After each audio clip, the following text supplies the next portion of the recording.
Hello everyone, welcome back to the channel. Hope you're well. Thank you for joining me again. Now tonight I will be doing a live stream. I think about 8:30, 9 o'clock. I'm not sure which yet. Depends how the rest of the day goes, but I will certainly be on with you. And apologies for my absence yesterday. Like all people, I wanted a day off. Anyway, a little while ago, I brought you a video about the result of the Runcorn and Helsby by-election, where, of course, we know that Sarah Pochin, the Reform MP, as she now is, gained the seat and is now sitting in Parliament with her other Reform colleagues. I brought you a video, as I say, and this is the thumbnail where I put avoid result. Not avoid, a void result. And as you can see, there's a picture of Sarah and the leader of the English Constitution Party, Graham Moore. Now, this is what I want to talk about. The contents of that video was to do with Graham Moore, in the fact that he's a little bit suspicious there might be something going on with the election result in Runcorn and Helsby. Now, when I did that video, I got a lot of stick from people saying, oh, sore losers, just accept it. We won, you didn't. Foxtrot Oski, those kinds of comments, which are fair enough and they're to be expected. But what you need to understand is at the end of the day, I'm just bringing you the news on this situation. Don't shoot the messenger, as the saying goes. Now, one of the things that Graham Moore actually made us aware of was the fact that he got 50 votes, which you know because you can look at the returns of the election. He stood in elections over the last 10 years where he's got either 100, 1,000, quite a healthy amount of votes in each one. But if you look back all the way to 2016, the Tooting by-election, this is where Sadiq Khan stood down. He got 50 votes. So completely different constituencies, completely different time periods, completely different demographics altogether. And all he gets was 50 votes. Now, apparently, the bundles, and I wasn't aware of this until I was told, they're usually counted in piles of 25 to 50.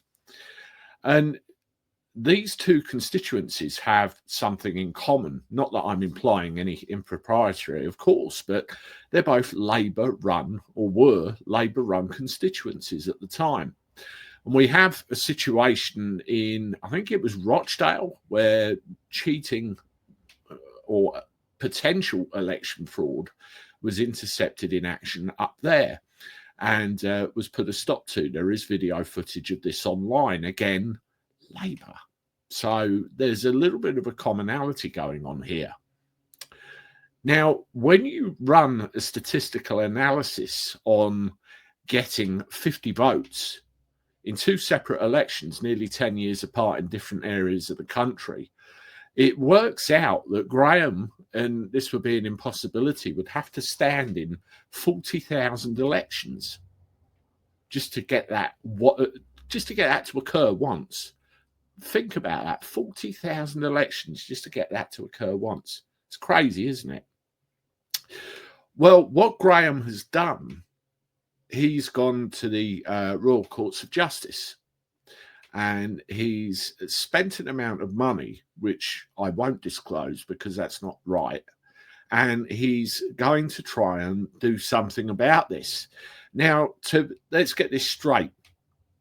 The likelihood is it's not going to change the result. It's not going to change the outcome. I'm sure we're still going to get Sarah Pochin as the Reform MP. And, I hope she does a better job than the other MPs in that place. We will have to see how that goes along with everything else. But Graham, I think because it's the English Constitution Party, he feels that maybe there is a little pushback, particularly because of the English Constitution and all that sort of thing. Now, I don't know if anybody's heard of a court form called N244.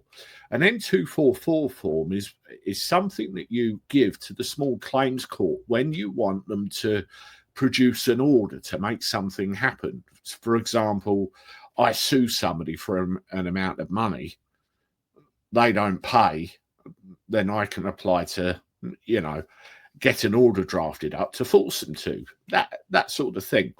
Well, in this case, Graham has filed an N244 form with the court in order to get this looked into, because under the Constitution, and when you look at things like Ashby versus White, 1703, we have a right to free and fair elections. We have the right to vote without obstruction or fear or favour to who we want to be our representative. And everything has to be broad. Everything has to be, freely available to us. Graham sent the N244 form to me in its entirety, just to show that this is actually happening. He's given me permission to show all of it, except for witness statements. There are witness statements detailing all of the election interference that went on, but I'm not going to show those because that's prejudicial. I'm going to show the first page of the N244 form. Here it is. So, what is your name? Graham Moore, who is also a registered paralegal, leader of the English Constitution Party. Now, the important bit here is, what order are you asking the court to make and why? Null and void the return for Runcorn and Helsby for electoral interference and or error or fraud, or both. Full individual ballot recount in an independent shire or county with independent counters. Section 5 of application. How do you want to have this application dealt with at a remote hearing? And if you have a look down the bottom, what level of judge does your hearing need? An electoral high court judge. Who should be served with this application? Sarah Pochin, because she's, at the end of the day, she's benefited from this count in that she's now the MP for Runcorn and Helsby. Stephen Young, the returning officer. Mark Roberts, I think that's the Chief Constable of the police. And Emma Gilthorpe of Royal Mail. Now, obviously, Sarah is the MP for Runcorn and Helsby. So, she's benefited from this directly, I suppose, because she won the election. Stephen Young, the returning officer, obviously the returning officer is responsible for announcing or returning the MP with the most votes. The reason the Chief Constable of the police was listed is because when Graham organised a gathering, he was asked some questions, how, what, where, why, when, which wouldn't necessarily be asked by anybody else. So it's like, what the fuck are you doing? And the last one, the Royal Mail, there was 40,000 leaflets which were supposed to go out. They were supposed to be delivered by Royal Mail. Never happened. They were sat on. So there's questions to ask there. So from the English Constitution Party's point of view, it wasn't a free and fair election. It was interfered with. Hence, this is happening. Now, again, don't shoot the messenger. I'm just letting you know as much as I can what's going on in the background. When I have further updates on this, if any, I will let you know. Because, at the end of the day, a lot of people come out and say, our elections, what's the point? It doesn't count. They cheat. Now, this is the point. They need to be free. They need to be fair. And people need to have the appropriate choice. If they're interfered with, what is the point? That's the way I look at it anyway. Let me know what you think in the comments. Please hit the like button on this. Subscribe to the channel. Share it if you can with your social media buddies. And as always, I look forward to talking to you soon. Doodaloo.